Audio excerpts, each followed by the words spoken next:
presbítero Gideon Oliveira, e hoje eu vou começar a fazer uma meditação com vocês no livro de Romanos, no capítulo 11 e no capítulo 12. E nós vamos fazer, e vamos, à medida do tempo, nós vamos passando aqui, nós vamos estar explicando os textos por textos para nós chegarmos ao entendimento da palavra e esclarecimento da mesma. Então, vamos começar. Então, o primeiro versículo, vou ler do versículo 1 até o versículo 5, e posteriormente, apesar que ele não estou no TikTok no momento, mas vou fazer assim, explicando, lendo até o 5 e explicando, depois até o 10, depois até o 15, depois até o 20, subsequentemente fazendo dessa forma. Então, vamos lá, irmãos. O título do texto está escrito O Futuro de Israel. Lembrei que agora, antes de continuar, se inscreva no canal, ative o sininho e dê um like, que ajuda muito a divulgar o teu conteúdo pelo YouTube. E se inscreva no canal também, que vai me abençoar muito. Muito obrigado. Então vamos lá, irmãos. O apóstolo Paulo fala o seguinte: o futuro de Israel. Digo, pois, porventura, Deus rejeitou o seu povo. Irmão, só lembrando aqui que no último texto, no capítulo 10, Deus ele terminou falando sobre Israel e sobre os gentios, porque os gentios, nós como somos hoje, eu não sou judeu, então eu sou um gentio que Deus falou no capítulo 10 que recebia a amada, que não era amada em povo, que não era no povo. E isso Deus quer dizer dos gentios. Agora nós vamos falar sobre Israel. Amém? Então, porventura porventura rejeitou Deus o seu povo? De modo nenhum, porque também eu sou israelita da descendência de Abraão, da tribo de Benjamim. Deus não rejeitou o seu povo, que antes o conheceu. Ou não sabeis que a Escritura diz que dirias como fala Deus contra Israel, dizendo: o Senhor mataram os teus profetas, derramaram os seus altares, e só eu fiquei, e buscaram minha alma, mas eu lhe diz a resposta divina: reservei para mim 7.000 varões, que não dobraram os seus joelhos diante de Baal. Versículo 5. Mas assim, também agora, neste tempo, ficou o resto, segundo a eleição da graça. Mas, se é por graça, já não é pelas obras. De outra maneira, a graça não é graça. Pois que Israel buscava e não alcançou, mas os eleitos alcançaram e os transformaram em endurecidos. Aqui está dizendo a respeito de Israel. Porque Deus falou que chegará um dia que eles terão olhos e não verão, terão ouvidos e não ouvirão aquilo que Deus falou através da boca de Jesus. Por isso que eles não aceitaram Jesus como Messias. Continuando aqui no 7, versículo 8, dizendo: mas como está escrito, Deus lhes deu o espírito profundo do sono, os olhos para não verem e ouvidos para não ouvir, até o dia de hoje. E Davi diz: tornem-se eles a sua mesa em laço, em armadilha, em tropeço, para a sua retribuição. E versículo 10: escureçam-se os seus olhos para não ver, e curvem-se eles e continuamente as costas. E versículo 11, o apóstolo Paulo fala o seguinte: digo-lhe, pois, porventura tropeçaram para que caíssem? De modo nenhum, mas pela sua queda veio a salvação aos gentios, para incitar a emulação. O que quer dizer emulação? Uma emulação que vai nos tornar os gentios. Nós somos todos enxertados na videira que é Israel. Nós fomos enxergar na videira, na verdade a videira é Cristo, mas nós nos tornamos filhos de Abraão através da fé na pessoa de Cristo, Então isso aqui está bem explícito aqui nessa parte aqui.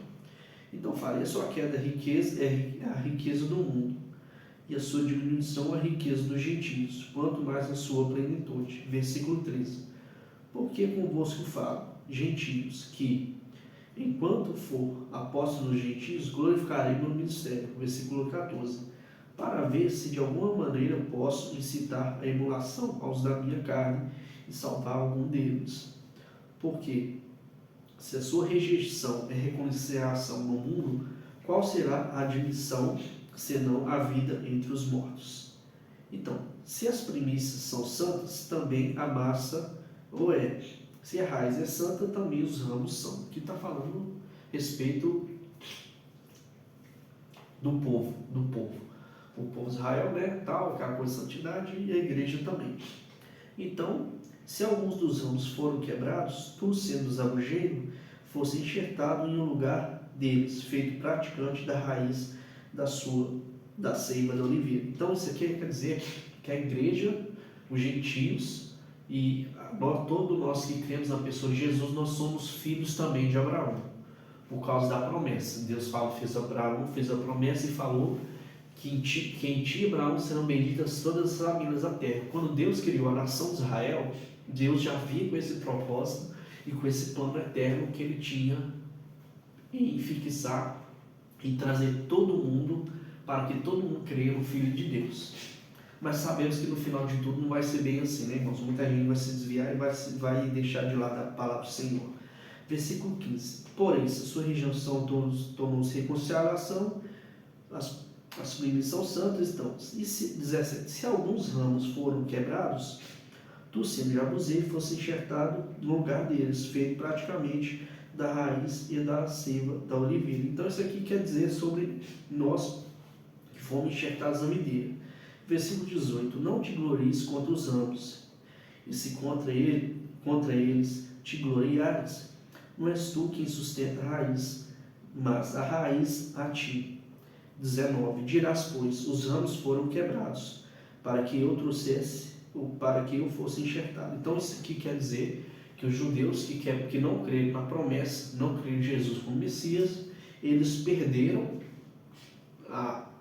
o lugar na videira, que é Cristo, e os gentios foram enxertados por causa da incredulidade dos judeus. Prosseguindo aqui, então, 19, que dirá, pois os ramos foram quebrados para que eu fosse enxertado? Está bem, pela incredulidade foram quebrados, e tu estás em pé pela fé. Então não te desobedecerás, mas teme. 21, porque Deus não poupou os ramos naturais, teme que não poupei a ti também. 22, considera, pois, a bondade e a severidade de Deus para os que caíram. Severidade, mas para contigo benignidade de Deus. Se permaneceres na sua benignidade, de outra maneira também tu serás cortado. Ou seja, se não permanecer, né? Então, o princípio para a gente continuar ligado ao videiro, que é Cristo, é não fazer a nossa vontade, é morrer para as obras da carne, morrer para aquilo que Deus não quer, para aquilo que Deus desaprova. Ou seja, nós temos que ter a iniciativa de morrer para o mundo continuamente para não cair em pecado. É isso que quer dizer isso aqui, para a gente não ser cortado também.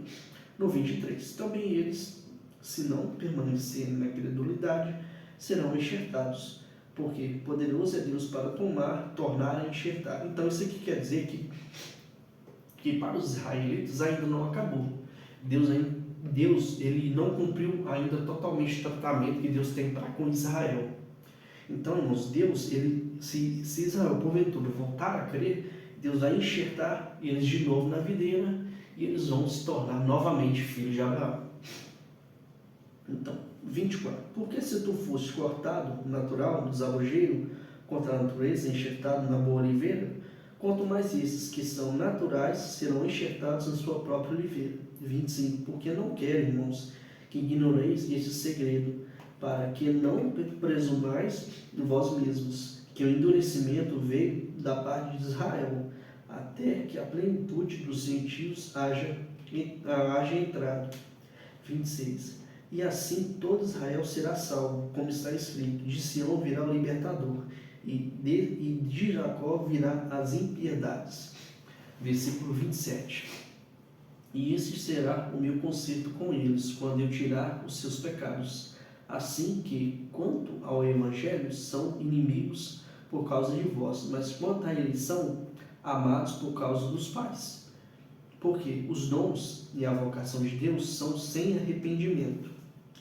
Porque assim como vós também antigamente fostes desobedientes a Deus, mas agora alcanceis misericórdia pela desobediência deles, Assim também estes agora foram desobedientes para também alcançarem misericórdia pela misericórdia a vós demonstrada.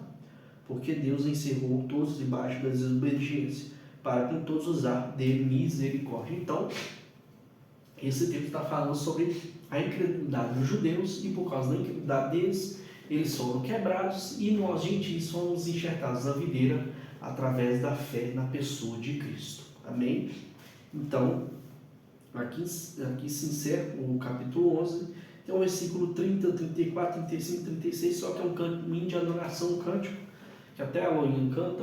A Loguinha também, o pastor Cirilo fez uma canção que falou profundidade das riquezas, da sabedoria de Deus. Eu não vou falar dessa parte aqui porque ela não fala do mesmo assunto que eu estou declarando aqui para vocês. Então, agora nós vamos ler o capítulo 12, encerrando aqui, vou ler o capítulo 12 e vou explicar para vocês, para a gente ter clareza sobre esse assunto. Então, no capítulo 12 começa assim: rogo-vos, pois, irmãos, pela compaixão de Deus, que apresenteis o vosso corpo em sacrifício vivo, santo e agradável a Deus, que é o vosso culto racional. E não vos conformeis com este mundo, mas transformai-vos pela renovação do vosso entendimento, para que experimenteis qual seja a boa, agradável e perfeita vontade de Deus.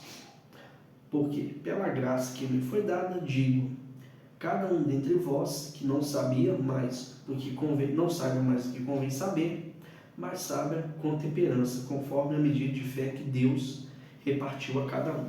Então, irmãos, aqui ele que fala sobre nós temos um culto, nós prestamos um culto racional diante de Deus. Por quê? Nós, irmãos, temos que ter uma vida para a gente se santificar, para a gente conseguir, agradar a Deus, porque, tipo assim, para a gente vencer o pecado, a gente precisa de força. Então, como que a gente vai adquirir força para vencer o pecado? Através da oração, do jejum e da leitura da palavra. Através dessas coisas. Então, vamos lá.